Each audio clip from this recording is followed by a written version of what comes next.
Okay, here's a tournament battle with a real player. Hopefully it actually goes through and I don't get baited.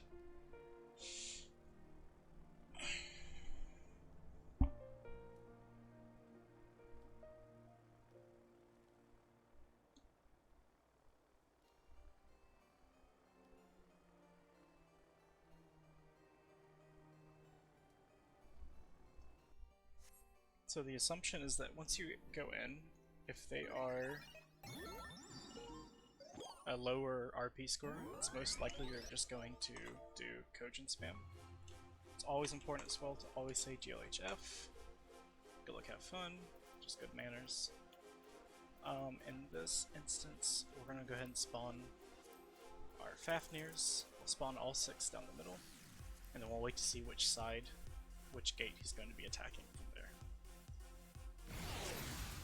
In this case, he's spawning on our seaside, so just start spamming your Fafnirs. You can actually cut down. I would say make the assumption he's going to take that gate, yeah? So he's going to crash that stone. Kojin, take it really fast. Spawn your Fafnirs on the middle gate.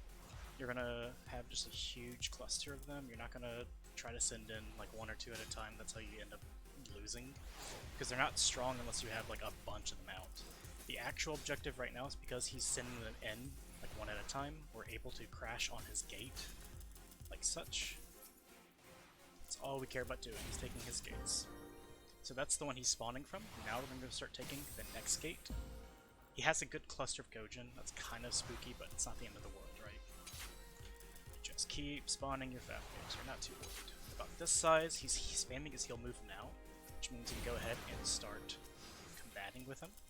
Your action ability lets you knock back the units. This allows you to kind of kite them around, especially because this specific week, like, you would have enhanced action point generation as well.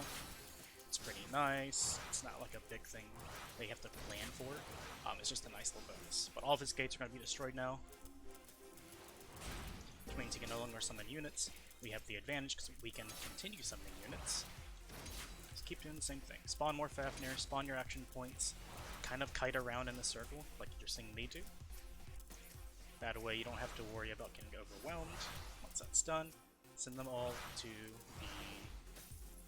I say the gate, the side, or the lane with the gate that you've destroyed first, so you don't have to worry about contesting that gate later on when that's left alive.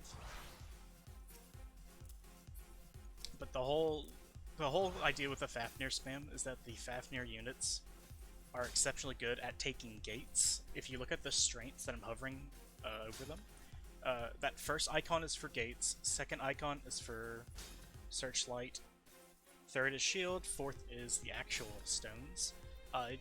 Kojin are good at taking stones, that's why they can be spooky sometimes if you don't know immediately how to counter them. But here, we know how to counter them. You always send your first 6 into their gates. You want to break their gates quick. Once their gates are broken, they can't do anything to you. You don't actually have to worry about fighting them. And in this situation as well, even if he's able to send his units out after us, it's going to be too late because we're about to break his second stone, and then all that's left is that last stone. The biggest takeaway is that if you're going to do Fafnir spam, you have to understand how to kite them around, like kind of what you're seeing me do with my units, because the game's really freaking jank. There's a lot of built-in lag and all that garbage. You kind of have to like move them in a circle. You can spam your action button and it will knock them away, you know, yada yada yada. But that's generally how the actual PvP matches go, because 90% of the players just use Kojin. They'll use Kojin, wind up jumping, or only Kojin.